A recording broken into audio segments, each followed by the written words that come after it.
You know, you know how you can plug your smartphone in overnight and the screen lights up and the little battery icon in the corner says 100%? Right. It looks totally fine. Yeah, exactly. But then the very second you open a single app, the power just instantly drops to 20%. Yeah, because the indicator is just flat out lying to you at that point. Yeah. I mean, it says it's fully charged. It looks completely functional to anyone glancing at it. But the internal hardware is fundamentally degraded. Oh, for sure. It has absolutely no capacity to actually hold that charge under any real demand. Right. So you look perfectly fine on the surface, but you are constantly running on critical low power mode, like basically just waiting for the screen to go black mid-sentence. Yeah. And I want you, the listener, to just hold on to that image for a second, because have you ever found yourself in that exact state? It's a rough place to be. It really is, where Yeah. you are thoroughly, I mean, just bone deep, exhausted, running on fumes, yet you are strangely unable to stop adding complicated items to your to-do list. Right. It's a highly specific, very confusing kind of exhaustion. Yeah, exactly. It leaves you staring at the ceiling at midnight, wondering, is this just a rough week or is my entire operating system quietly failing? And that is exactly the mission of our deep dive today. We are exploring a truly eye-opening piece of source material titled The Silent Signs of High-Functioning Burnout. It's a great read. It really is. Yeah. And we're also going to look at some actionable resources from coping and healing counseling to understand how we actually, fix this. I like the practical steps. Yeah. Because the goal here is to help you distinguish between normal, everyday stress and an actual systemic high-functioning burnout. And we're going to do that by identifying some very quiet, easily ignored signs. Okay, let's unpack this, because we're not talking about just needing a nap here. No, we are definitely not talking about needing a nap. I mean, our focus today is to dissect not just what these signs look like on the surface, but the underlying psychological and biological mechanics of why they happen. The root cause. Exactly. We want to give you a framework to accurately evaluate your own mental baseline, because the defining characteristic of a high-functioning person is that they are exceptionally good at masking the symptoms of their own collapse. Right. And mostly, they hide it from themselves. Yeah, it starts entirely internally, doesn't it? Like, before anyone on the outside notices a single dropped ball, there is this internal shift. A very subtle one, yeah. Right. Our source describes this first subtle shift as an internal void. It's when you simply stop enjoying the things you used to genuinely love. Mm-hmm. Like the hobby you used to lose yourself in on a Saturday morning, the television show you couldn't wait to watch, or even the funny friend who used to reliably make you cry laughing. Right, everything changes. Yeah. Suddenly, it all just feels incredibly flat. Mm. You are physically present, but you're just going through the motions. Well, what's fascinating here is the clinical term our source actually provides for this exact experience. It's called anhedonia. Anhedonia, okay. Right, which translates to the loss of the pleasure response. Like, the brain's reward center basically just goes on strike. Wow. And what is so critical to understand is how society, and even the individual experiencing it, almost always mislabels this as a character flaw. Oh, like they blame themselves. Exactly. You think to yourself, I just don't have the discipline to paint anymore, or I'm just being lazy and antisocial by staying home. Right, right. But it is not a lack of discipline. Anhedonia is a biological triage mechanism. It is one of the most common, yet completely misunderstood, indicators of severe psychological depletion. A triage mechanism. Mm-hmm. I want to visualize that concept for a second. It feels like sitting down to eat your absolute favorite meal in the world. Yeah. Say a massive slice of chocolate cake, taking a big bite, and suddenly realizing you have completely lost your sense of taste. That is a perfect analogy, yeah. Right. You're physically doing the action of chewing. The texture is there. The mechanics of eating are happening perfectly, but you are experiencing zero reward. None at all. The joy center of your brain is just offline. Yeah, the neurological reward system is actively suppressed because your brain is desperately conserving cognitive energy just for basic survival. Oh, wow. Your central nervous system is scanning your environment, realizing it is operating at a massive energy deficit, and deciding that joy is, while it's a luxury, it simply cannot afford to power right now. That is so intense. It reroutes all that energy just to keep you upright and functioning at work. But because that internal numbness is so profoundly uncomfortable, it cannot stay contained forever. Eventually, that pressure has to go somewhere. Which spills right over into the living room. Exactly. Our source calls this next phase the external leak, or masking irritability. Hmm. The frustration is just on a low boil all day long. You Mhm. hold it together flawlessly at the office. You are the model professional, the ultimate problem solver. But then you walk through your front door, someone drops a spoon, and you completely snap at your partner. It happens all the time. And then you instantly feel terrible and have to apologize. But honestly, I struggle with this part of the concept a bit. How so? Well, if these people are so highly capable, why are they losing their temper over dirty dishes? From the outside, it just looks like they're taking their stress out on their spouse. Like, if you can manage a chaotic boardroom with total grace, shouldn't you be able to manage your temper in your own kitchen? It looks completely contradictory from the outside, I get that. But it makes perfect sense when you look at the extreme mechanics of masking. Okay, tell me more. Being high-functioning while internally burned out requires a monumental, constant expenditure of psychological energy. Think of it like holding a 50-pound weight above your head all day long at work. Oof, sounds exhausting. Right. You are actively forcing a heavy mask of competence onto your face. By the time you get home, your metaphorical arms are shaking. Oh, yeah. The leak of irritability shows up in our closest relationships first, precisely because your home or your partner is the one environment where your brain actually registers safety. Oh, so it's a safe zone. Exactly. It is the one place where that exhausting mask can finally drop. Your brain knows it doesn't have to perform there, so the 50-pound weight just crashes to the floor. That makes so much sense. You aren't snapping because you love your family less. You are snapping because the psychological effort required to pretend everything is fine for the last 10 hours has completely bankrupted your emotional reserves. Man, so the people closest to you get the absolute worst version of you, not out of malice, but because they are the only ones you feel safe enough to collapse around. That's exactly it. That is the brutal dynamic to realize you're stuck in. And what's wild to me is how high achievers respond to this. Oh, yeah. Their reaction is fascinating. Right. When they feel this internal flatness from the anhedonia, Yep. and they feel this immense guilt from snapping at their spouse, their instinct isn't to stop and rest. Never. Their instinct is to try and outwork the uncomfortable feelings. It's the classic high achiever trap. They try to use the exact same tool that caused the problem to try and fix it, doing more. They think, if I just push harder, if I just get everything organized, I'll finally feel better.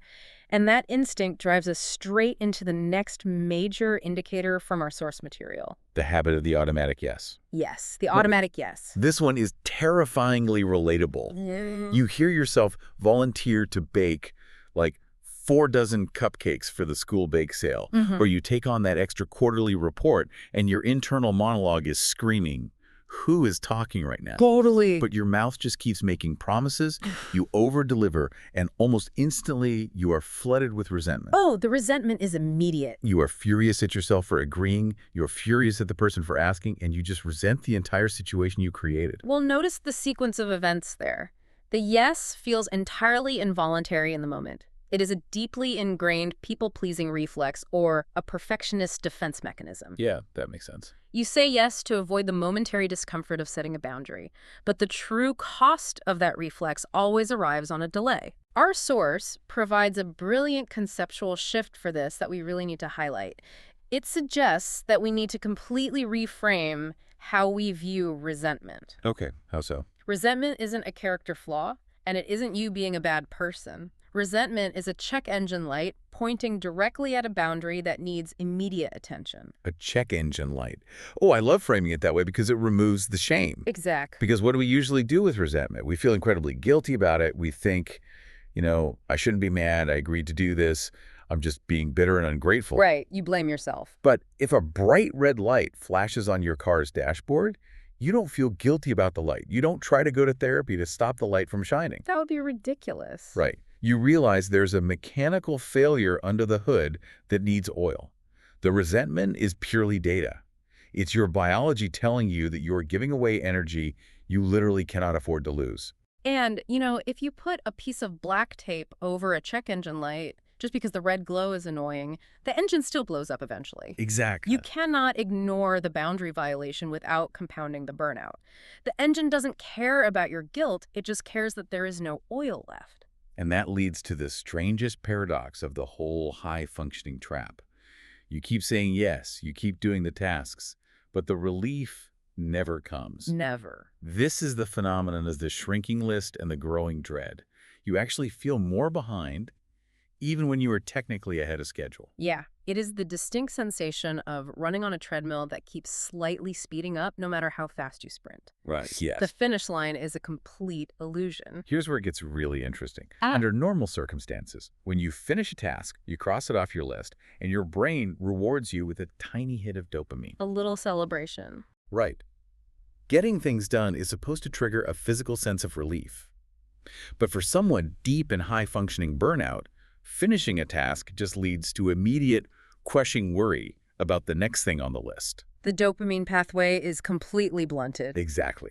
So wait, why does the list shrink, but the heavy, suffocating feeling doesn't? Well, if we connect this to the bigger picture, we have to look at the neurology of what the source calls chronic activation. Chronic activation, okay. This is a defining hallmark of this specific type of burnout. Your internal alarm system, your amygdala, which controls the fight or flight response, is physically stuck in the on position. Constantly firing. Yes, because you have ignored the internal void of anhedonia and you've put tape over the check engine light of resentment, your body has concluded that you are under constant existential threat. Wow. And when your nervous system is chronically activated like that, it simply cannot be turned off by external compulsion. So your brain literally thinks a lion is chasing you, but the lion is just like an overflowing email inbox. Exactly. And checking a box on a piece of paper or sending a well-crafted email does not signal biological safety to a nervous system that is trapped in survival mode. Right. The brain doesn't care about the email. The brain says, great, you sent the email, but the lion is still here. You could literally finish every single task, zero out your inbox, clean the entire house top to bottom, and your brain is still vibrating with panic because the biological off switch is broken. Completely broken. The anxiety is no longer attached to the tasks themselves. The anxiety has become the baseline state of your biology. And once the burnout stops being just a psychological cognitive loop and begins to actively hijack your physical biology, the damage compounds rapidly. I can imagine. This state of chronic activation eventually dictates your physiology, fundamentally altering how your body handles rest. Which brings us to the sleep paradox. Yes, sign number 4. You would logically assume that being this bone-tired would mean you just pass out the second your head hits the pillow. You'd think so. But instead, your sleep architecture becomes fundamentally chaotic. Right. Like, falling asleep is impossibly hard because your mind is racing through tomorrow's problems. Or you fall asleep out of sheer exhaustion, but you jolt awake at 3 a.m. with a racing heart and a tight chest. The worst feeling. Or, and this might be the most frustrating variation, you actually stay in bed for 9 solid hours, but you wake up feeling as though you just ran a marathon in your sleep. Sleep mutates from a source of profound recovery into just another draining, frustrating task you have to perform. The physiological mechanism behind this is crucial for understanding why you can't just, nap your way out of burnout. Right, a nap won't fix it. Exactly. A chronically activated nervous system physically blocks the body from dropping into what is called the parasympathetic recovery state. Okay, what is that exactly? The parasympathetic nervous system is responsible for our rest and digest functions. It is where deep cellular repair, hormone regulation, and cognitive processing happen. So the really important stuff. Exactly. But because your brain firmly believes you are in a hostile environment, it forces you to remain in the sympathetic fight or flight state, even while you are unconscious. Wow, even while you sleep. Yeah, your cortisol levels, which should drop at night, they just stay elevated. So you are in bed, your eyes are closed, but your internal organs are primed to run from danger. That sounds exhausting. It is. Even with adequate hours spent lying on a mattress, true biological recovery is locked away from you. Man. So what does this all mean? We've traced this incredible progression. We've talked about the internal void where your brain cuts power to your joy. Right. The external leak where the 50-pound mask drops in front of your partner. The toxic loop of the automatic yes and the resentment check engine light. The chronic activation where crossing things off a list brings zero relief. Heavy. And finally, the complete biological hijack of your sleep cycle. It's a lot. It is a lot. If you are listening to this right now and you recognize yourself in these patterns, like if 3 or more of these signs are hitting uncomfortably close to home right now, what is the actual next step? That's the big question. Because knowing you are chronically activated doesn't magically turn off the alarm. How do you disrupt the loop? Well, our source provides an explicit directive here, and it leaves no room for ambiguity. You cannot life hack your way out of a broken nervous system. Oh, I like how they phrase that. Right. You cannot fix chronic activation with a new planner or weekend getaway. Professional intervention is generally the only way to effectively reset a biological alarm system that has been stuck on for months or You years. have to call in backup. You have to involve a But professional. let's be real about what that sounds like to someone who is already drowning. I think a lot of people here get a therapist and immediately feel this massive wave of overwhelm. Oh, completely. It's daunting. It feels like someone just handed them another massive, complicated project. You have to research providers, figure out who takes your insurance, drive across town in traffic, sit in a waiting room. Right. It's a lot of steps. When your executive function is depleted, any added friction equals a hard no. Exactly. But our source material today uses coping and healing counseling, or CHC down in Georgia, as a fascinating blueprint for what modern, accessible intervention is supposed to look like. It really is a great model. It's brilliant because it systematically dismantles every single excuse a burned-out brain will generate to avoid getting help. Yeah, that concept of friction is the defining barrier to mental health care. The goal of a model like CHC is to remove the friction between recognizing the crisis and accessing the solution. Right. Let's look at the physical barrier of the commute, for example. A burned-out brain views driving 30 minutes to an office as climbing Everest. Absolutely. CHC operates as a 100% telehealth practice. They are fully high-pay compliant, serving the entire state of Georgia. Yeah, the whole state. Yeah. They've essentially turned the living room couch into the clinic. Everest becomes completely flat. And then there is the massive cognitive load of finding the right fit. You don't just want a sounding board, you know? You want someone who actually understands your specific cultural context without you having to teach a seminar on it first. That is so important. Right. When you have zero energy, you don't want to explain your family dynamics from scratch. CHC's blueprint relies on a highly diverse, culturally competent team of licensed specialists. We're talking clinical social workers, professional counselors, marriage and family therapists. Building a team that genuinely reflects the community reduces the cognitive load on the patient immensely. You just get to start doing the work immediately. Furthermore, their scope recognizes that high-functioning burnout rarely exists in a vacuum. What do you mean? Well, it almost always overlaps with underlying anxiety, unresolved trauma, or complex relationship dynamics that fueled that initial need to constantly overachieve and people-pleaser in the first place. For sure. There's always layers. Right.